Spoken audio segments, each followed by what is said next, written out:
ఒడిశాలోని గంజాం జిల్లా తీర ప్రాంతంలో మరోసారి అంతరించిపోతున్న అరుదైన ఆలివ్ రెడ్లీ జాతికి చెందిన తాబేళ్లు సందడి చేశాయి. దాదాపు 7 లక్షల ఆలివ్ రెడ్లీ తాబేళ్లు తమ వార్షిక సంతానోత్పత్తి కోసం బీచ్కు తరలివచ్చాయి. దీంతో గహీర్ మఠా తీరంలో తాబేళ్ల సందడి నెలకొంది. 12 రోజుల్లో 7 లక్షల ఆలివ్ రెడ్లీ వచ్చాయి. వెన్నెల రాత్రుల్లో గుడ్లు పెట్టడానికి తాబేళ్లు ఇష్టపడతాయని, గహీర్ మఠా సముద్ర తీరం సురక్షితమని భావించి ఏటా వస్తాయని నిపుణులు చెప్పారు. ఈ తాబేళ్లు అట్లాంటిక్, పసిఫిక్, హిందూ మహాసముద్రం నుంచి 7,000 కిలోమీటర్లు ప్రయాణించి ఇక్కడికి చేరుకుంటాయి. ఇసుకను త్రవ్వి ఒక్కో తాబేలు సుమారు 50 నుంచి 100 గుడ్లు పెడుతోంది.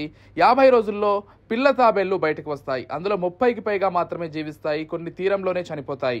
వీటి సంరక్షణకు జిల్లా యంత్రాంగం చర్యలు చేపట్టింది. నవంబర్ నుంచి మార్చి నెలాఖరు వరకు తాబేళ్లు గుడ్లు పెట్టే సమయం. అందుకే అప్పుడు తీరంలో చేపల వేట సైతం ప్రభుత్వం నిషేధించింది. ఇంకా మరో 3 లక్షల తాబేళ్లు రావచ్చని అధికారులు చెబుతున్నారు. అద్భుతమైన జీవ వైవిధ్య ప్రక్రియకు ఈ ఆలివ్ రిడ్లీ తాబేళ్లు నిదర్శనమని చెప్పుకోవచ్చు.